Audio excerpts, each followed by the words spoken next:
నమస్తే అన్న అందరికీ నమస్కారం. కువైట్ లోని ఒక ప్రముఖ వ్యక్తి స్థానిక మీడియాతో మాట్లాడుతూ కువైట్ కు వచ్చిన ప్రవాసులు ఎవరైతే ఉన్నారో వాళ్ళు కువైట్ లో చట్ట ప్రకారం జీవనోపాధిని సంపాదించడానికి మరియు కువైట్ లో జీవించడానికి వచ్చారు. అటువంటి వారిని అవమానపరచడం అలాగే వారికి అన్యాయం జరుగుతూ ఉందని చెప్పి ఆయన వెల్లడించారు.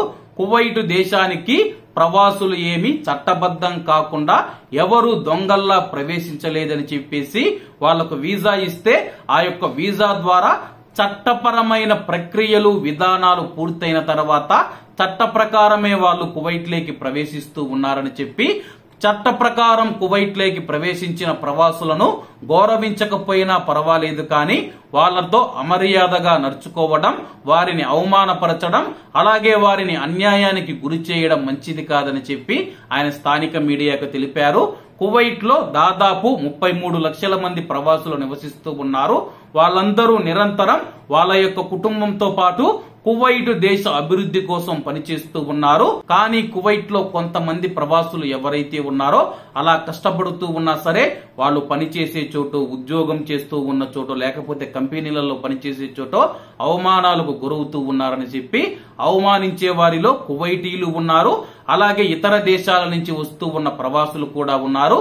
ఎందుకంటే కువైట్ యజమాని ఉన్నా సరే కొంతమంది అక్కడ ఎవరైతే ప్రవాసులు ఉన్నారో వాళ్ళ యొక్క గ్రూపుకు నేనే ముదీర్నని చెప్పేసి ఇతర దేశాల నుంచి వచ్చిన ప్రవాసుడే ఇతర ప్రవాసులను కూడా అవమానిస్తూ ఉన్నాడు. ఇది మంచిది కాదని చెప్పేసి మీ తోటి ఉద్యోగులతో మర్యాదగా నడుచుకోండి, గౌరవం మర్యాద ఇచ్చిపుచ్చుకోవాలని చెప్పి ఆయన కోరడం జరిగింది. కానీ కువైట్ లోని కొన్ని ఉద్యోగాలలో మనం చూసుకుంటే ఇళ్లలో పనిచేసే చోట కానీ ఎక్కడో ఒక చోట కువైట్ యజమానుల కంటే కానీ మనకంటే 1 సంవత్సరమో 2 సంవత్సరాల ముందుగా ఇంట్లోకి పనికి వచ్చిన వ్యక్తి మన పైన అయితే అజమాయిషీ చెలాయిస్తూ ఆ పని చేయి ఈ పని చేయి అని చెప్పి అతను మాత్రం ఆమె మాత్రం పైన పనులు చేసుకుంటూ వెళుతూ ఉంటారు. ఇటువంటి వారు కూడా మీ ఇంట్లో గాని మీరు పనిచేసే చోట గాని ఉంటే కామెంట్ రూపంలో తెలియజేయాలని కోరుకుంటూ అందరూ బాగుండాలి, ఎందులో మనం ఉండాలి. అందరికీ నమస్తే అన్న, జై హింద్.